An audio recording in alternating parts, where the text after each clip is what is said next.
Ladies and gentlemen, welcome to episode 2 of Immigration Uncovered, the DocketWise sponsored podcast where we dive deep into the dynamic world of immigration law, shedding light on the latest developments, cutting-edge practice management strategies, and the transformative impact of legal technology.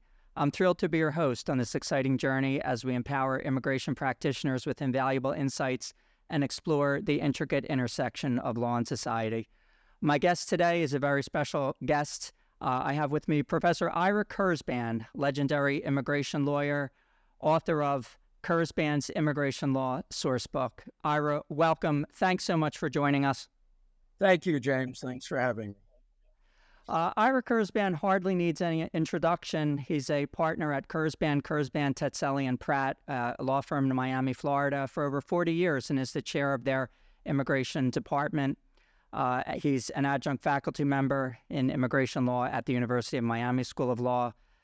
Professor Kurzban is a past president and former general counsel of AILA, the American Immigration Lawyers Association. So, Ira, please, I want to just give our introduction. You will be familiar, no doubt, to a large portion of our audience, but please, in your own words, tell us a little bit about yourself and your life and your career in immigration law. Sure. I started out not as an immigration lawyer, but as a civil rights lawyer and a labor lawyer in the late 1970s here in South Florida.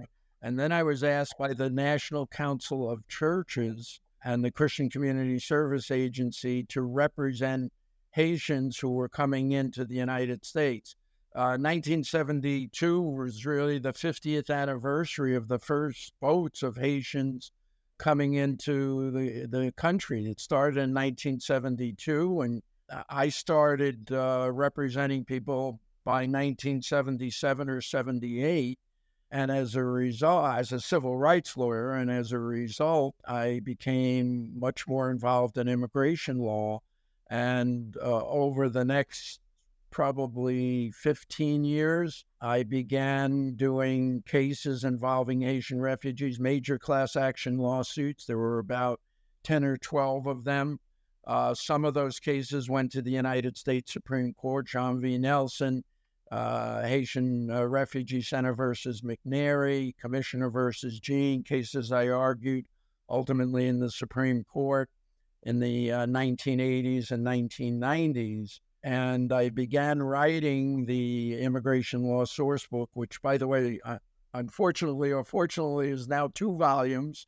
It was 1 volume, but the practice of immigration law has been so dynamic and has changed so much over the years. When I started, the book was probably about 300, 400 pages, and this was in large print in 1990. And as you may know, it's over 2,800 pages today.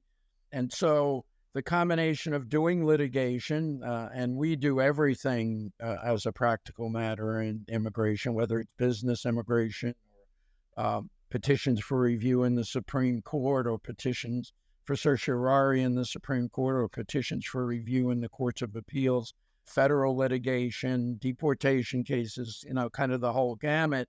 So, it's kind of a symbiotic relationship between working on the book and doing the work, because you get a much better sense of what's going on in the field. And over the years, I then wound up getting involved with the American Immigration Lawyers Association, became its president, and more recently I've spent a good deal of time with something called Immigrants List, which is both a political action committee and a C4 organization that is the major pro-immigration PAC and C4 organization in the country, because elections matter, and we certainly know that today, much more so than maybe we even knew it 20 years ago. Let me just ask you a couple questions to elicit some details on these. So, how would you compare today's AILA, which has grown, enormously in membership, even in the last 20 years? How would you compare it to, when you first got involved? In terms of its focus, the scope of its activity. And, looking back, historically, the whole concept of lawyers aiding immigrants. I know AILA was founded in the 1940s, but I think it's a phenomenon, really, of the 20th century of lawyers aiding immigrants. If you can shed any light on that historically, I think it's very interesting because today we think of it as an area of law that is like an area that one might practice in like any other, but it wasn't always the case that attorneys took it upon themselves to aid immigrants. That's right. I mean, in really when AILA was started in the 1940s, a lot of it was really quite political.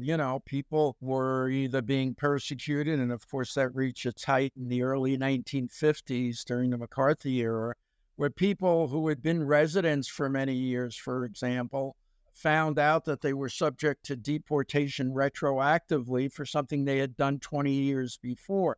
So the original founders of AILA, I think, have a very proud tradition of helping people, helping immigrants for both political reasons and other reasons. It wasn't as much a business-oriented thing as it really was a civil rights organization in many respects. Not that people didn't do the normal immigration type of cases, but just to give you an idea of the dimension of this, when I started, the South Florida chapter of AILA probably had about 20 people.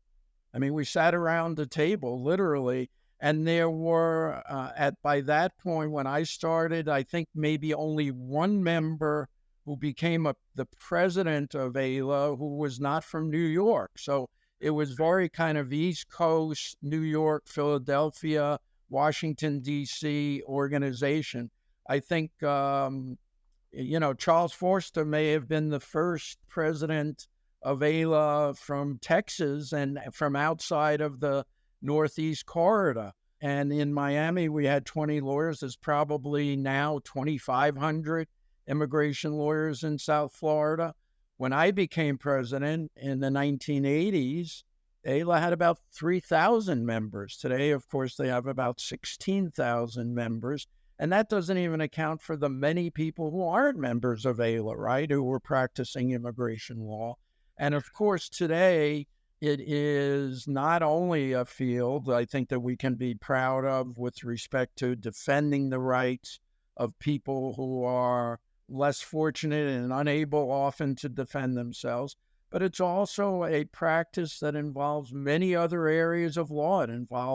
It intersects with business law, family law, it intersects with corporate law, and of course, civil rights and criminal law. There's a whole area, for example, today of what we call crim immigration.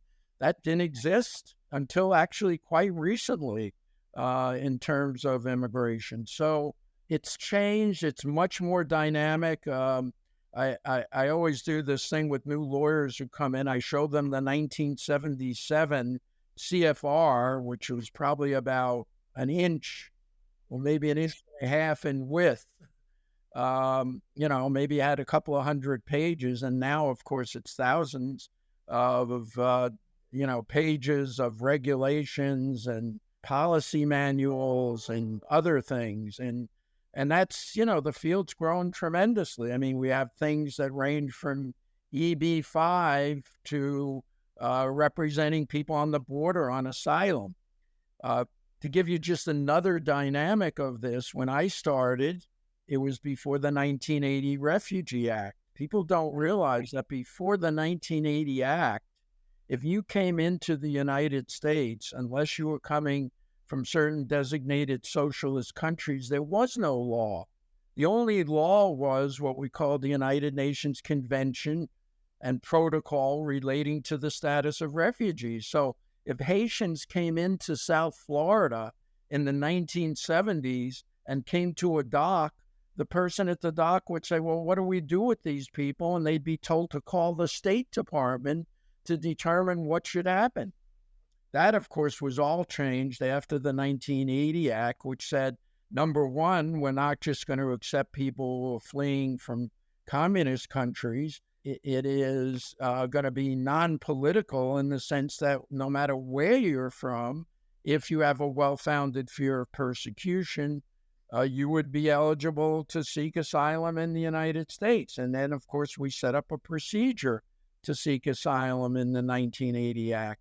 So that whole area of law didn't exist. I mean, I guess to give you just one other example, one of the cases I did actually established the right of work authorizations. There were no work authorizations in the 1970s for people seeking asylum in the United States. We sued the government and said it's unfair to have people wait for months or maybe years in the United States until their asylum claim was decided without having the ability to survive. So the first regulations were a result of litigation that we did on behalf of Haitians, and it was at 8 CFR 108. So many of the things that we wound up doing in the 70s and 80s ultimately became kind of normal, routine matters today. Was business immigration as well developed back in those days? I mean, the investor visas, that's a more recent creation. How about some of the business visas like the H-1B, the L? Did they exist when you first got involved? No, I think, a lot of the law was changed in a profound way, I think, in 1990.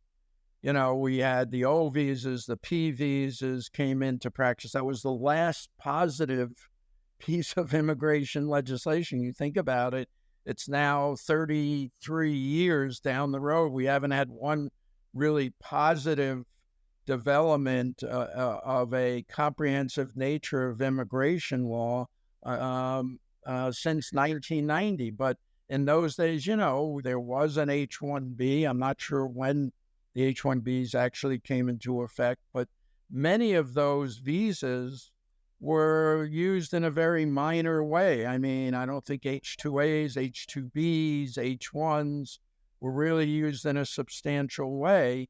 And before 1990, remember, there were different quota systems. And before 1977, if you were from the Western Hemisphere, all you needed was a job letter to come into the United States.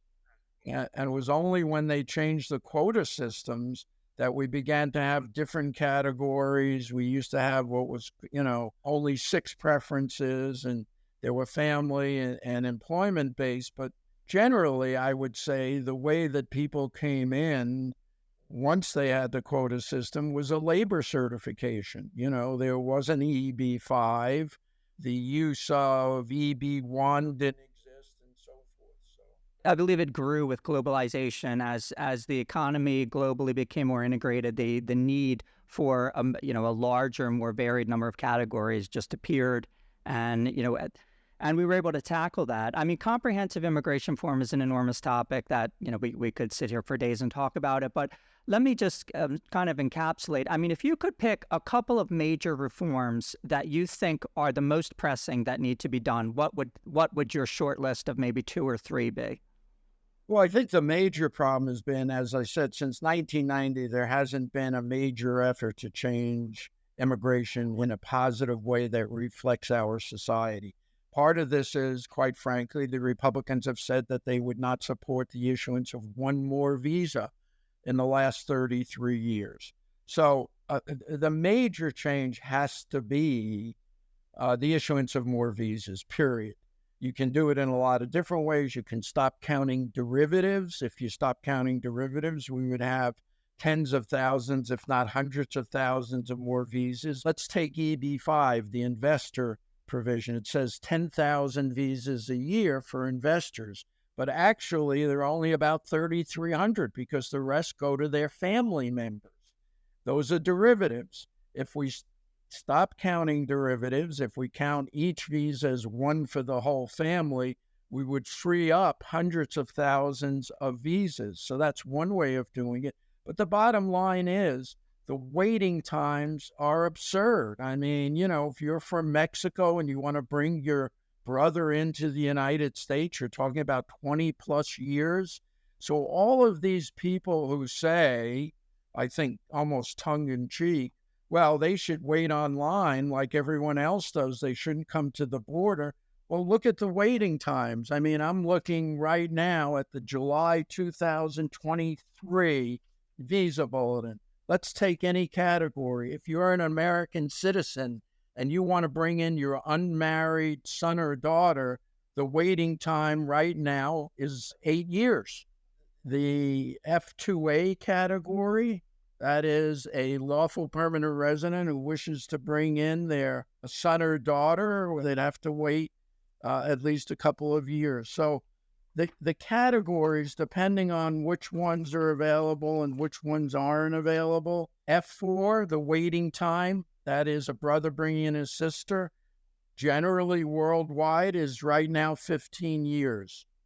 F1, generally worldwide, if you want to bring in your son or daughter who's over 21 or over, it's right now, under the best circumstances, it's 7 years, 6.5 years, 7 years.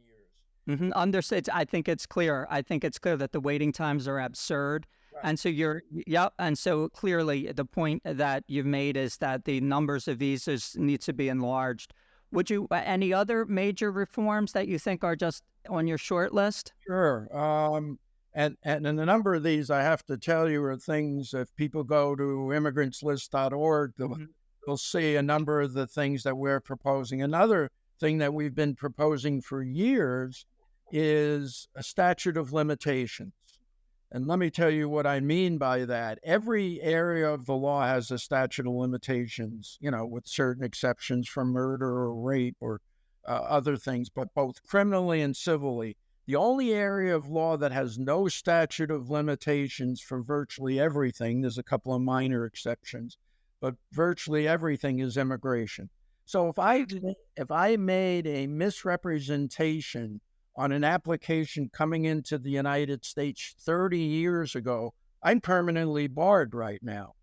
If I had a criminal conviction, and we have many of these people here in South Florida, it was estimated that there may be over 100,000 people here from Cuba since the 1960s who have a conviction that would bar them from getting residency. So a statute of limitations becomes extraordinarily important, not only for people who commit crimes that occurred many, many years ago. They've reformed, they've had their own businesses, they employ American citizens, and they can't get anything. But also for things that are non-criminal, like making a misrepresentation 20 years ago upon entry. So we think a statute of limitations is very important. Another issue that we've talked about is in the 1996 Act, they did a number of things, which, by the way, was what ultimately started us in working on immigrants list. One of them We're talking about Ira. Yeah. The Illegal Immigration Reform and Immigrant Responsibility Act of 1996 has many horrible provisions. One of them is mandatory detention. We have no mandatory detention in the United States except in immigration. This has blossomed into a kind of immigration industrial complex where we now detain more immigrants than we detain anyone else in any single area. I mean, ICE and DHS are the largest now jailers in America.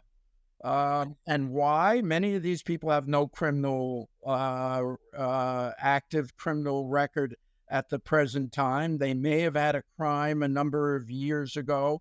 They're now picked up and they're subject to mandatory detention, even if they pose no threat to society or are not likely to abscond. There's no criteria, in other words, which would satisfy their being released.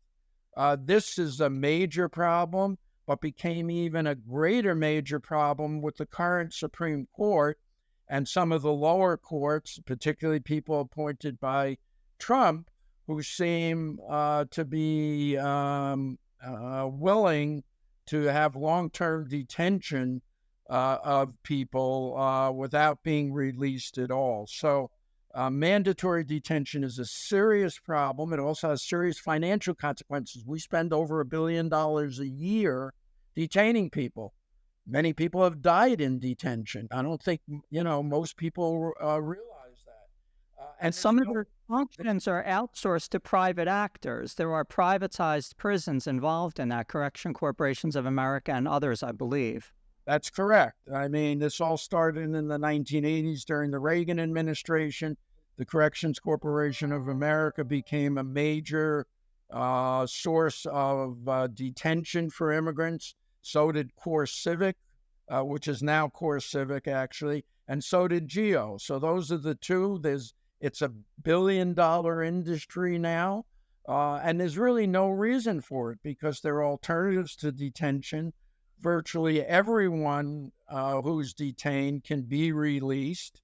When I started practicing, there were very, very few people who were detained. And when they detained Haitians, we went to the United States Supreme Court and got their release in a case called Jean V. Nelson. So detention is a new phenomenon. It really sprang from the 1996 Act. Another area I think that's very troubling is the 3 and 10-year bar. And I don't think people really appreciate how this dramatically changed immigration law. The theory was if you overstayed a certain period of time, we're trying to discourage you to overstay, or to enter illegally. So if you did, you would have to go home for a certain period of time. And it said you would have to go home for 3 years, or if you stayed for a year, you would have to go home for 10 years. And then they added a kicker provision, which I think was really aimed at people from Mexico. I really looked at it as kind of a racist, anti-immigrant, anti-Mexican provision that said if you entered and then you left and re-entered, you're permanently barred for 10 years. There's no waiver.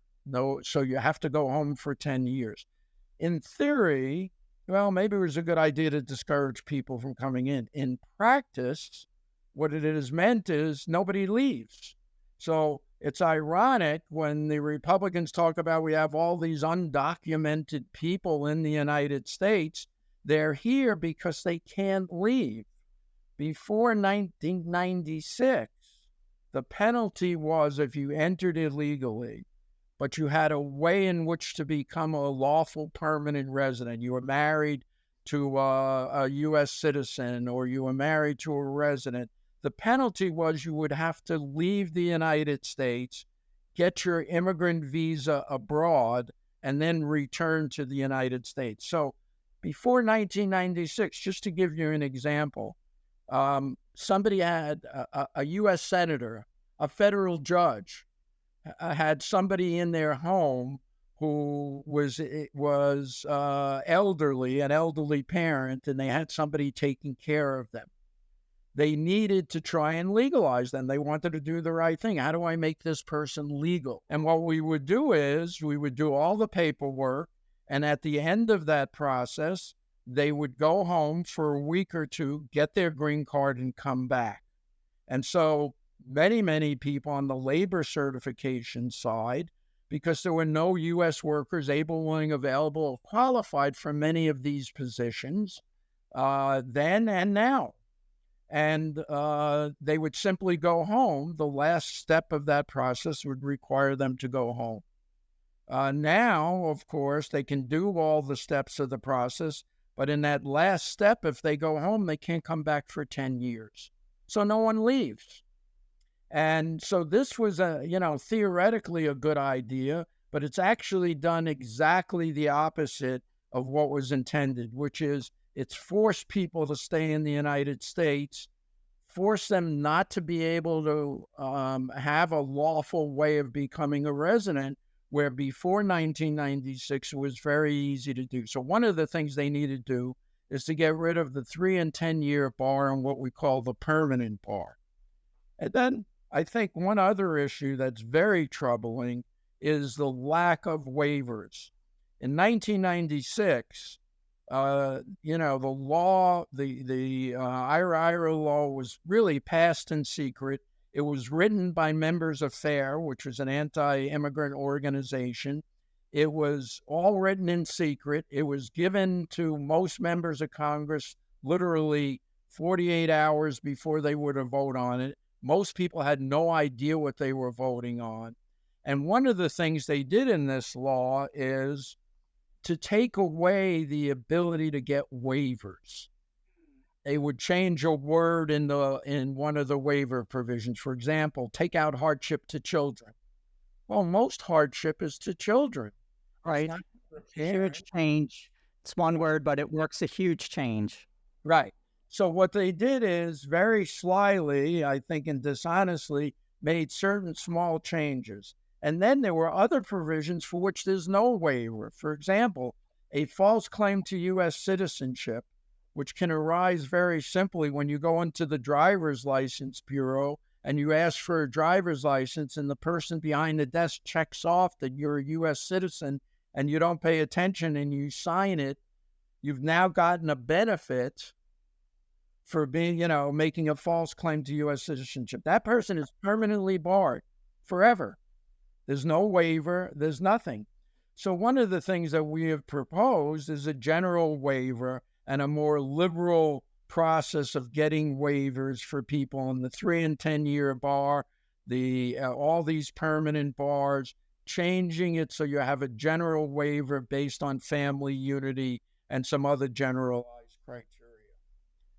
Let me get a little bit theoretical. I just want to get this question in. What about making the immigration courts Article 1 courts, taking them out of the Department of Justice? I mean, do you think, right now, practically speaking, that's probably a pipe dream. Do you think there's any possibility that could ever happen? And do you think it's desirable? I think it should happen. Many organizations have been pushing for an Article 1 court for many years. It makes sense to have them do it. I think the holdup is what would be the appellate process in part. In other words, if you have an administrative law judge making the decision, where do you go on appeal? Will there be a Board of Immigration Appeals? Will there be some other appellate process? And will there be a petition for review? Which really gets me to my last point about the changes in the 1996 Act. In the 1996 Act, FAIR and the people who really are anti-immigrant took away most of the rights to petition for review. 17 different preclusion statutes, that is, precluding people from going to federal court, were passed. The current Supreme Court in Patel, which is a case that we did, unfortunately, in the Supreme Court, and some other cases, have now made it virtually impossible to do anything. In other words, if you're denied an adjustment of status because the officer has decided some fact totally incorrectly, there's no judicial review of that. There's no judicial review of discretionary decisions under 242A2BI. There's no judicial review under certain circumstances if you have criminal convictions. There's no judicial review of expedited removal at the border. In other words, what they've done is taken away what all of us as Americans regard as kind of a fundamental right. That is, if an agent of the government is acting improperly or just wrong, it's made an error, you should have the right to challenge that. Immigrants do not. They have virtually taken away most avenues of challenging erroneous decisions, whether they're legally erroneous, factually erroneous, done in bad faith, done for reasons of racism or otherwise, that those, for example, expedited removal, you can only challenge those at the border for very limited reasons, and they're not reasons that have anything to do ultimately with the decision. That is, if you were really a citizen or a resident, you can challenge it. But if they made a totally erroneous decision as to your reason for coming in and they claimed you committed fraud when you clearly did not, there's no basis to challenge that any longer. So the 1996 Act had profound consequences with respect to our ability to challenge erroneous decisions, and the current U.S. Supreme Court has made it much worse. So, do you think that action in the courts, has really been hamstrung now by the judicial appointments of the last administration? That's one question. And tied to that, how would you grade the Biden administration on undoing some of the abuses that took place during the Trump administration?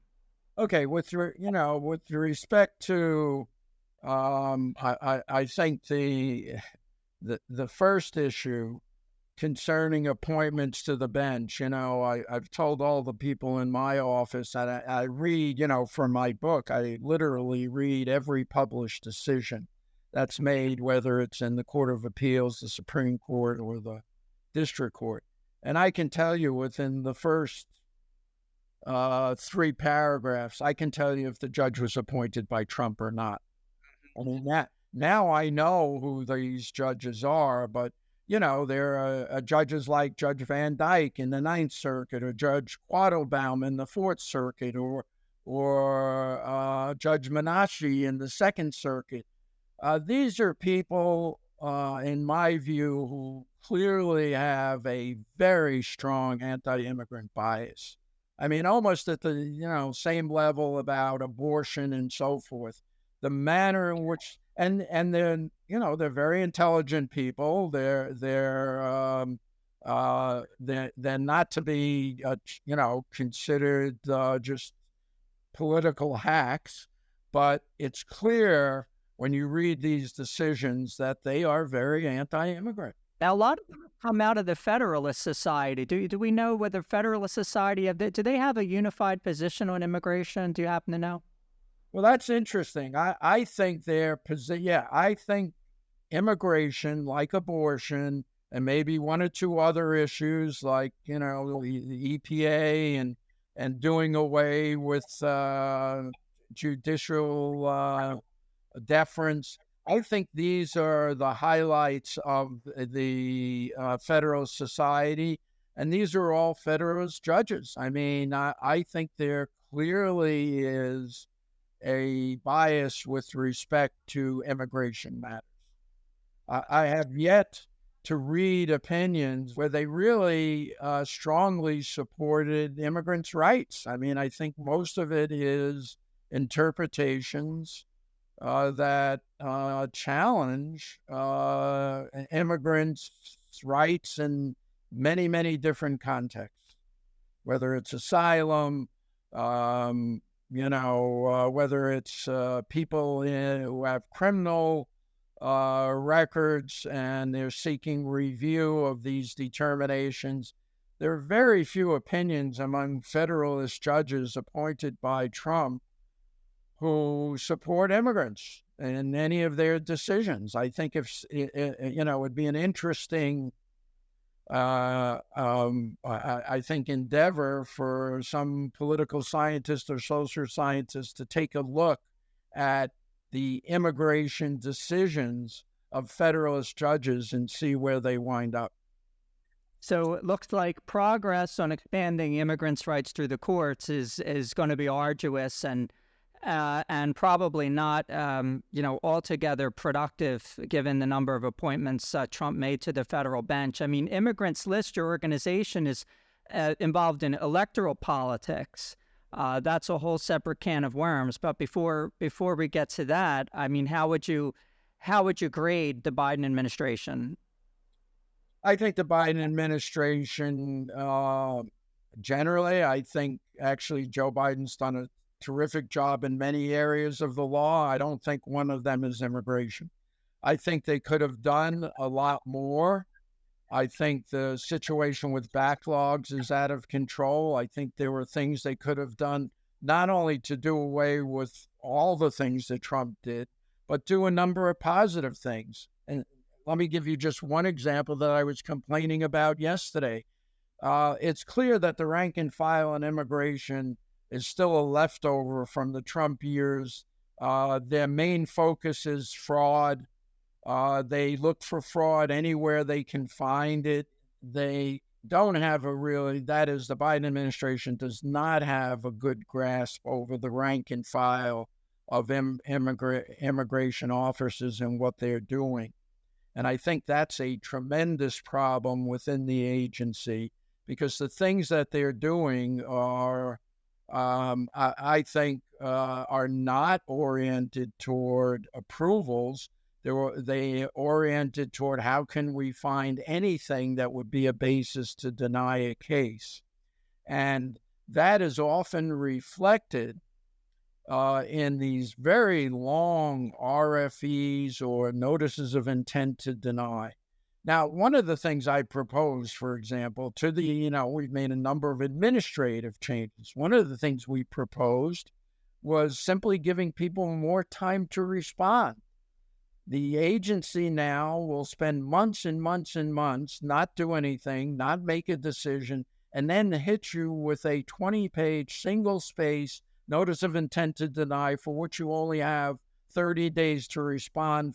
And often it's 20 days to respond until you actually get the document. So we propose, well, why not give the applicant, 90 days to respond, which is what we did during COVID. They've refused to do that. I mean, simple administrative things that would at least make the situation a little bit, more balanced. And that's not even the big issues. I mean, there are many things they could have done with adjustment of status. They have done some good things, and I don't want to take that away, but there are many, many more things that they could have and should have done. For example, there's no reason why we can't interpret the adjustment of status provisions to allow many, many more people to adjust their status in the U.S. and avoid the 3 and 10-year bar. They can do it.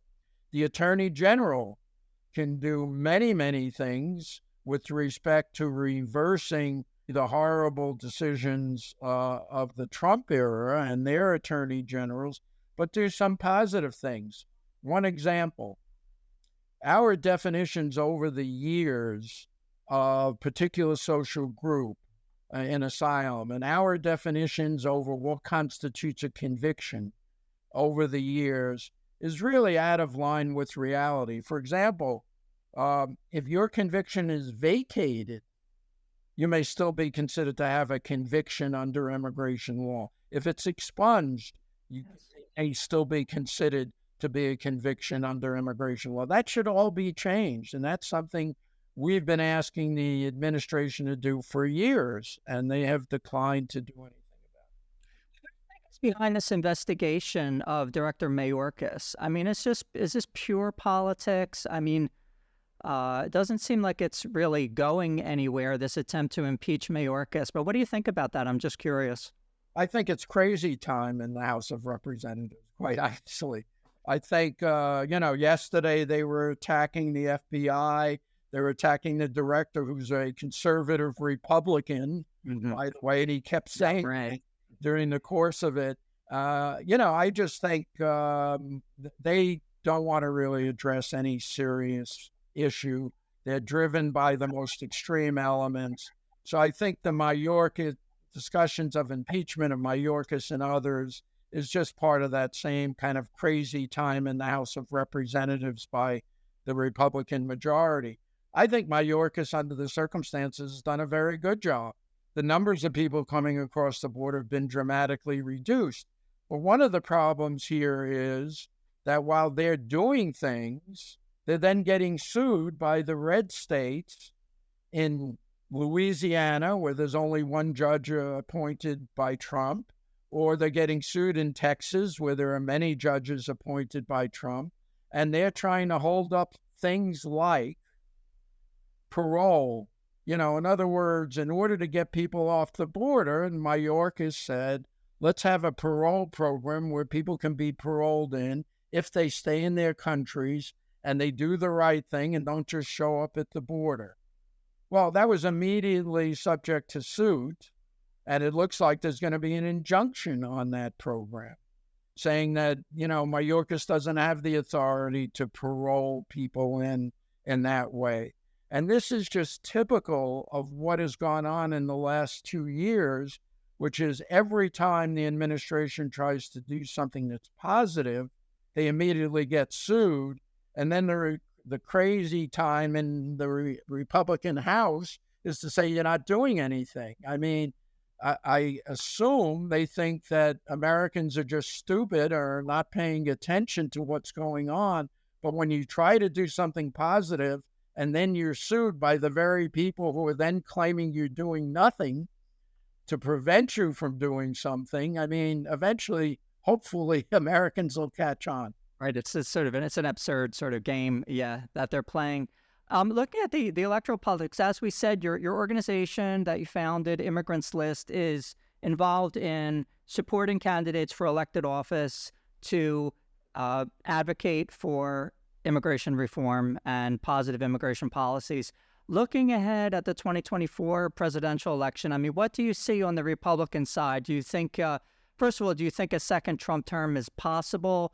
Do you think it's likely? Do you think that? Do you have any thoughts on whether any of the other Republican contenders that are currently in the race, whether it's DeSantis or Chris Christie or Mike Pence, are they better, worse, the same? Any thoughts on that?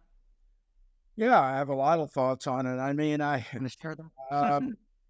I think first of all, a lot of this depends on the Democrats and their ability to organize on a very grassroots level.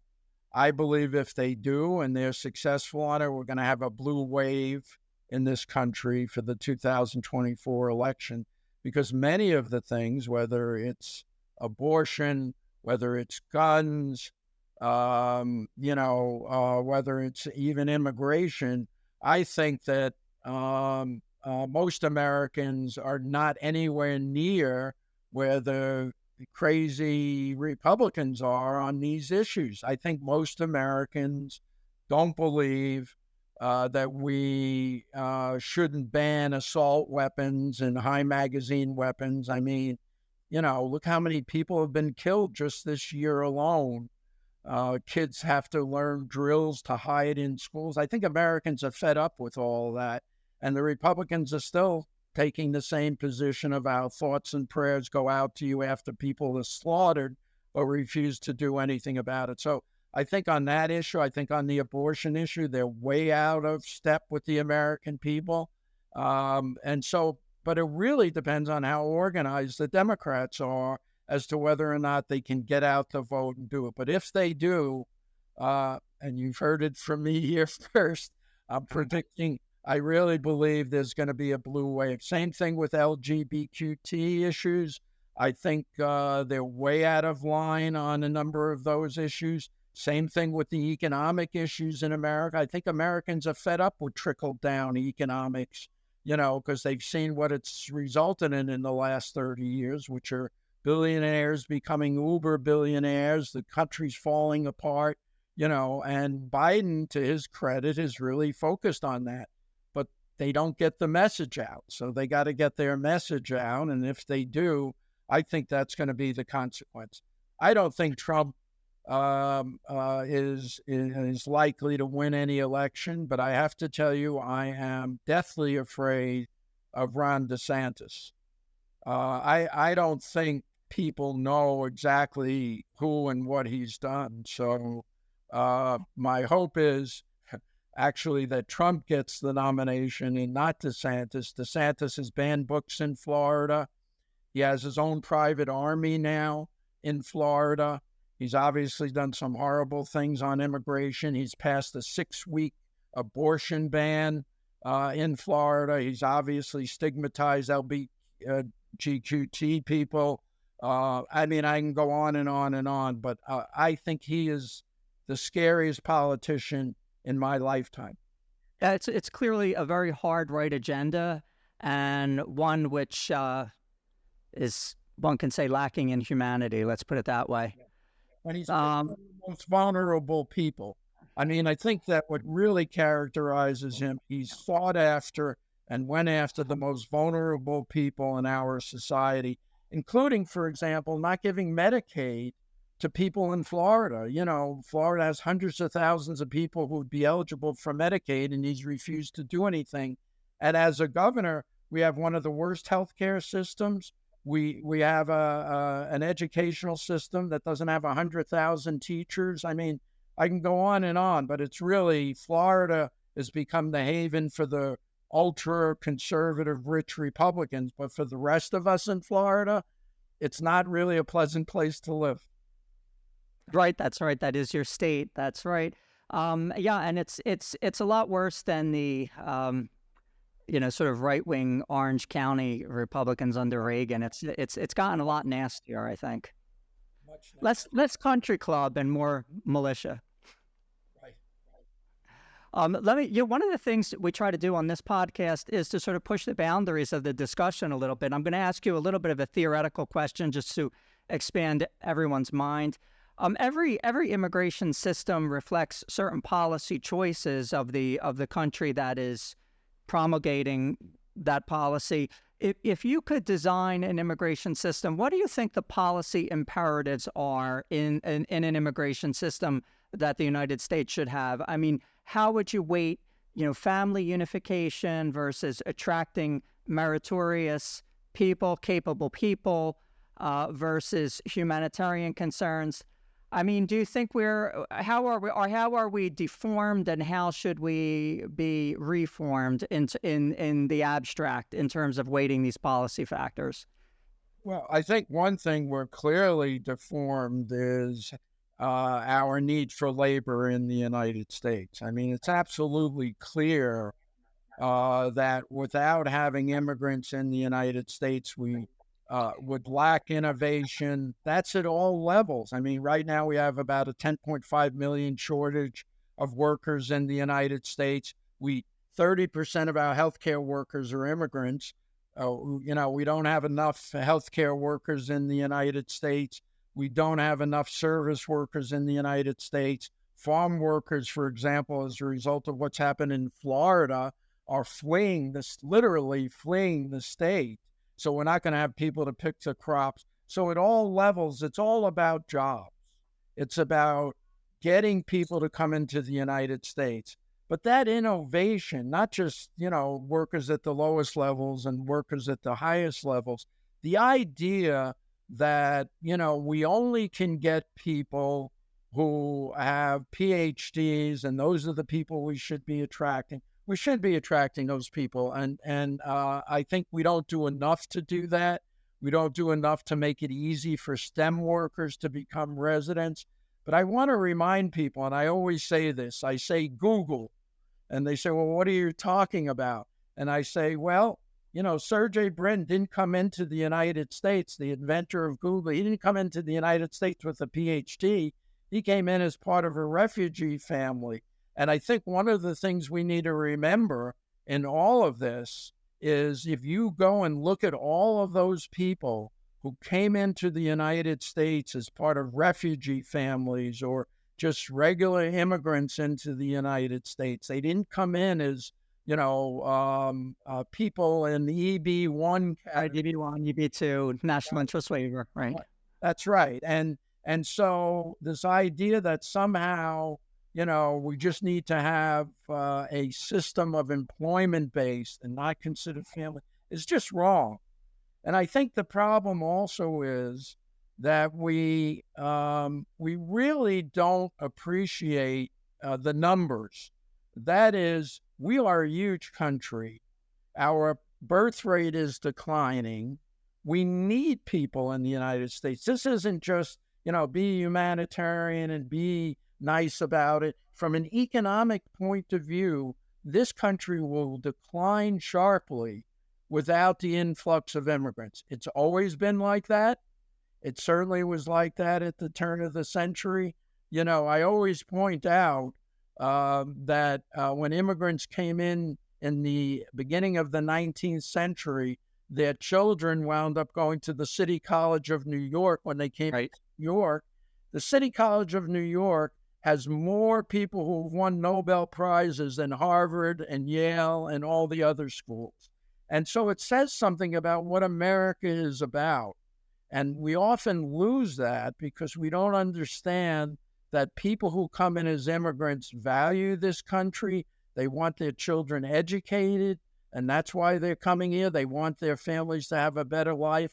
And those people are the ones that are the spurring, really at the forefront of economic development in the United States. So one of the things we need to do is dramatically increase the numbers of visas of people who can come into the country. Trump was great at scaring people when 7,000 people came to the border in Texas. And the reality is, if you put those 7,000 people in a football stadium, the stadium would be empty. But somehow people have this idea of thousands of people coming to the border would make a difference. We have the capacity to handle millions more people coming into the United States. Doesn't mean you have to have open borders, but people shouldn't be waiting 20 years or 10 years or 8 years to bring their children into the United States. It only encourages illegality. It doesn't remedy the problems that we have in the country. So from beginning to end, we need more family visas, we need more employment visas, and we need to have a policy that welcomes people. And our asylum policy, one of the darkest days in American history was the decision to not allow people during the Nazi era to come into the United States. We choked off the visas. We prevented the State Department, which was then largely anti-Semitic, prevented Jews who were trying to flee Nazi Germany from coming into the country. We have a sad history in that regard. And what we need to do is to open our arms to people who are really fleeing persecution. The difficulty is how you determine who is and who isn't. But if you open up other pathways, as I think, this administration has tried to do, we can separate those people who seek asylum and have bona fide asylum claims from others who want to come in. But we shouldn't play one off against the other. I think that's my vision of what we should be doing. That's wonderful. That is very enlightening.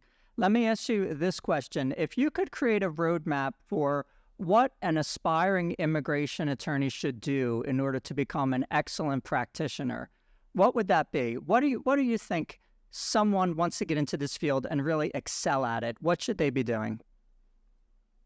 First of all, I think the best immigration lawyers I've known are people who often did other things. That is, they were litigators, or they were tax lawyers, or they had some other kinds of background. So I think you shouldn't think that in order to be an immigration lawyer, that you had to be doing it from day one. I was not as I said, I was not an immigration lawyer when I started practicing law. But secondly, we immigration lawyers often rely too much on oral representations of other lawyers instead of going back and doing the difficult work of reading the statutes, reading the regulations, reading the policy manuals, etc. People need to do more of that. They need to be better lawyers at what they do to represent their clients.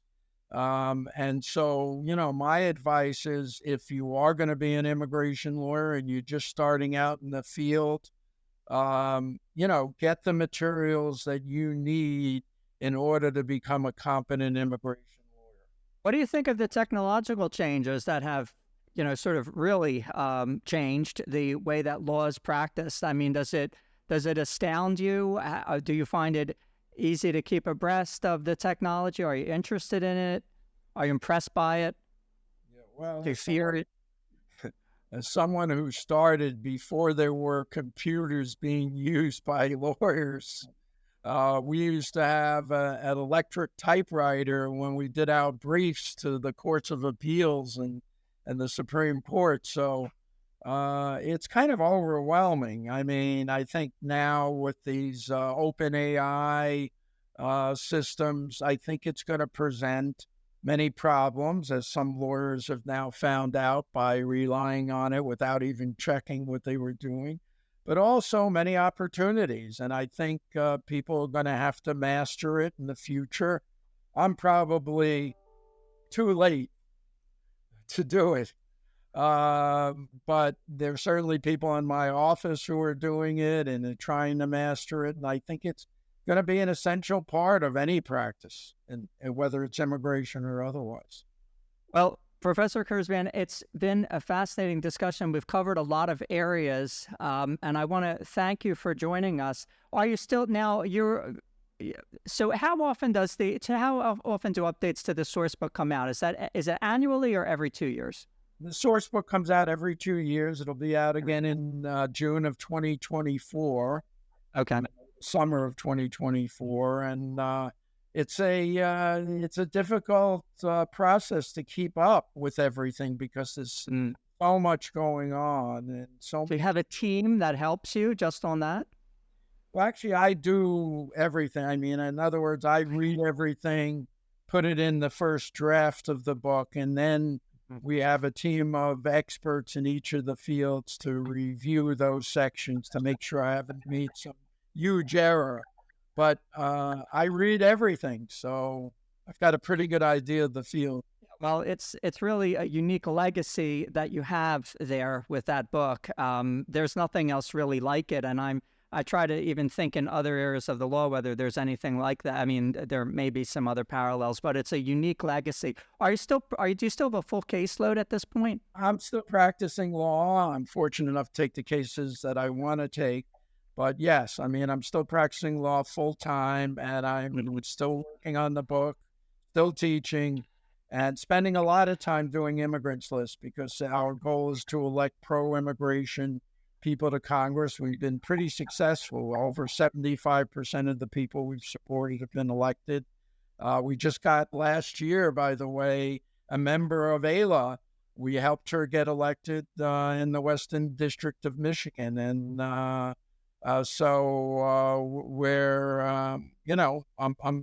think elections matter. I think if the one thing we've learned in the last 10 years is that elections really matter, and I think people need to start paying much more attention to it, including immigration lawyers. So besides donating to candidates, are there other activities that you think both immigration lawyers and just interested citizens or other people should get involved in, to aid in having reform on these issues, besides just donating? What should people do? Absolutely. I mean, I don't think it's just a matter of donating. I think it's a matter of getting organized, doing stuff on grassroots level, talking to people in the community during election cycles. Going out and doing door-to-door work is probably the most important thing that anybody can do. Trying to educate members of Congress, writing to them, calling them, making them aware of a number of these issues. You know, a lot of members of Congress, all they've ever heard about is either comprehensive immigration reform or we're flooded at the border. They don't know very much about the details of some of the issues we've talked about today, like the 3 and 10-year bar, like a statute of limitations, like the lack of judicial review. They need to be educated on these. And I can tell you, when it came to not counting derivatives, I've spent the last couple of years talking about that, and it's finally appearing in more and more legislation now because people are realizing, that we really aren't giving as many visas as we think we are. And this is a way of creating more people, more visas, more people to be able to come into the U.S. So that's very interesting. As we said, that's something which it seems like, something that people wouldn't think is that the repercussions are so large, yet they are. So it's getting in and doing this grassroots work, doing this steady nuts and bolts grassroots work in order to push forward some of these reforms, which at first glance you might not think are so important, but actually do have a large impact on how the law gets administered and the benefits that people receive. So go to Immigrants List and find out about it. Also, the American Immigration Lawyers Association has its own lobbying department, and certainly they have a wealth of resources. But I want to again thank Professor Ira Kurzban, my guest today, legendary immigration attorney Ira Kurzban, for joining me. And it's been a fascinating discussion. Join us again for our next episode of Immigration Uncovered.